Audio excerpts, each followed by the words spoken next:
My name is Brian Pinaire, and I'm an associate professor of political science at Lehigh University. I have a PhD from Rutgers University, and my focus is on public law.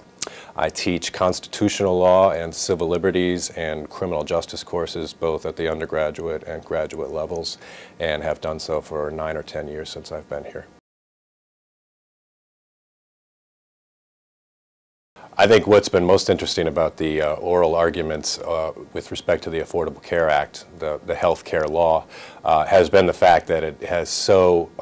captured the public's attention. And one of the reasons for that is because you have had the opportunity to actually listen to the audio coming from the court, which is customarily not something that you are able to do in an instant fashion. There are several websites that make audio available several days or weeks after the fact, and they're used by scholars, and I do play them in class, and they're interesting from a historical perspective. But here we had, in effect, real-time audio coming, so you had Americans who could listen on the evening news or on NPR or on any cable news station, actual words coming from the mouths of Supreme Court justices. You really hear their voices, you hear the way questions are asked, you hear inflection. I think that was really part of the reason there was a lot of hand-wringing going on about how people perceived him there, is because he appeared to be uncomfortable, he appeared to not field questions in precisely the same way, but that's really against a frame of reference of almost nothing, because most Americans have never heard questions at all. So here they are for the first time hearing the actual interplay within the Supreme Court, and most of the time you're only talking about the people who get to witness that being the journalists who are there and the the people admitted to the Supreme Court bar, or the people that wait in line outside the Supreme Court early that morning.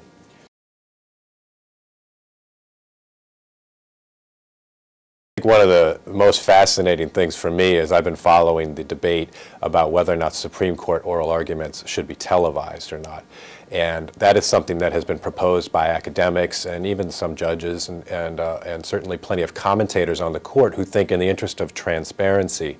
you should allow ordinary Americans sitting in their homes to basically have the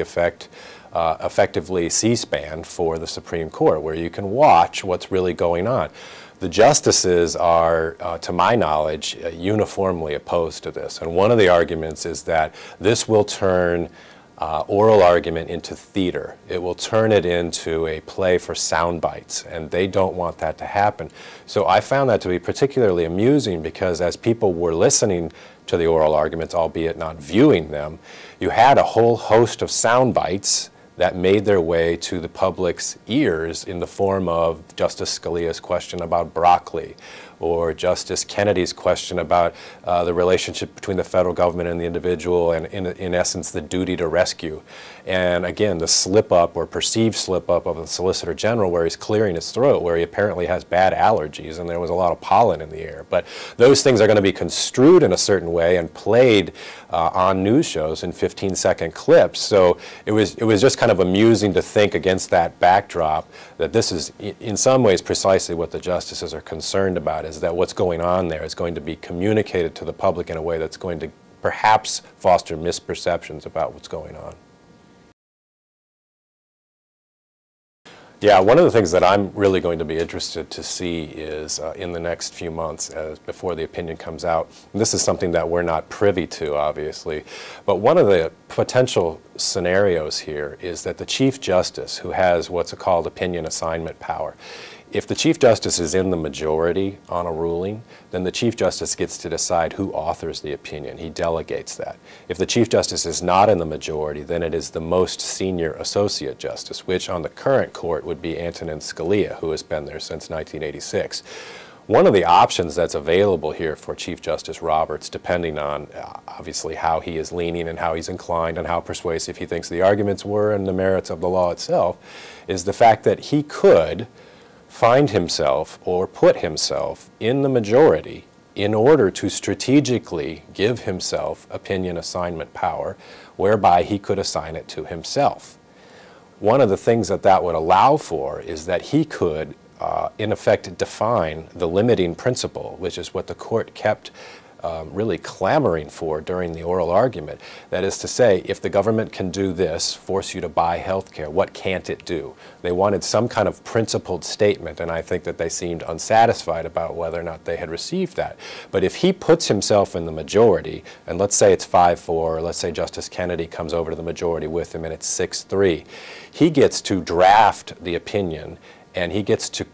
confine it really as narrowly as he wants and come up with his own principle to say, basically, we find that the Commerce Clause of the Constitution does in fact allow for the government to do this,